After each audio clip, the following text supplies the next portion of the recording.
அபிநய சரஸ்வதியை இழந்துவிட்டது.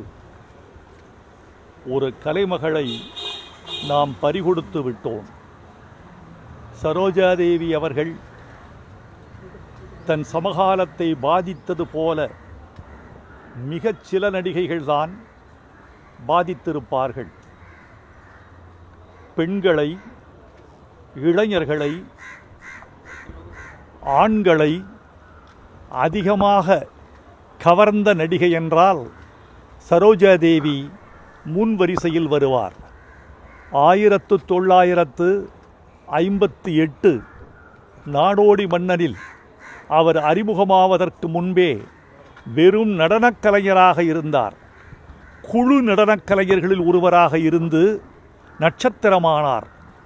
குழு நடனக் கலைஞர்களுள் ஒருவராக இருந்தவர் மிகப்பெரிய நட்சத்திரமாக முடியும் என்பதை இந்த மண்ணுக்கு நிலைநாட்டி அவர் நம்பிக்கை நாயகியாக இருந்தார். எம்ஜிஆர் என்ற ஒரு ஆளுமையை சரோஜாதேவியை கழித்துவிட்டு நாம் கலையில் நினைத்து பார்க்க முடியாது. எம்ஜிஆரோடு மட்டும்தான் அவர் பொருந்துவார் என்று கருதி கொண்டிருக்க முடியாது. சிவாஜியோடும் அவர் மிகச்சிறந்த கலை மேதைமையை வெளிப்படுத்தி இருக்கிறார். ஒரு சம்பவத்தை சொல்ல வேண்டும். பாலும் பழமும் என்று ஒரு படம். அந்த பாலும் பழமும் படம் நடித்து முடித்து முதல் பிரதியை போட்டு பார்க்கிறார்கள் கலைஞர்கள். சிவாஜியும் உட்கார்ந்திருக்கிறார், பக்கத்தில் சரோஜாதேவியும் அமர்ந்திருக்கிறார்.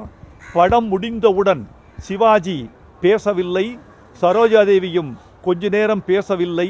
கொஞ்ச நேரம் கழித்து அந்த மௌனத்தை உடைத்து சிவாஜி சொல்கிறார், சரோஜா, இந்த படத்தில் நீ என்னை ஜெயிச்சிட்ட. இப்படி சொல்லக்கூடிய வலிமை யாருக்கு வரும்? சிவாஜி எவ்வளவு பெரிய கலைஞன்!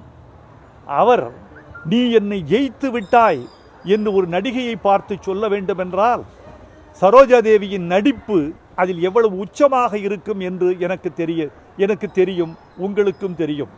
நண்பர்களே, தமிழ் சினிமாவில் அதிகமான பாடல்களை பாடிய பி. சுசிலா அவர்களின் குரல் சரோஜாதேவிக்கு பொருந்தியது மாதிரி வேறு யாருக்காவது பொருந்தி இருக்குமா என்று எனக்கு தெரியவில்லை.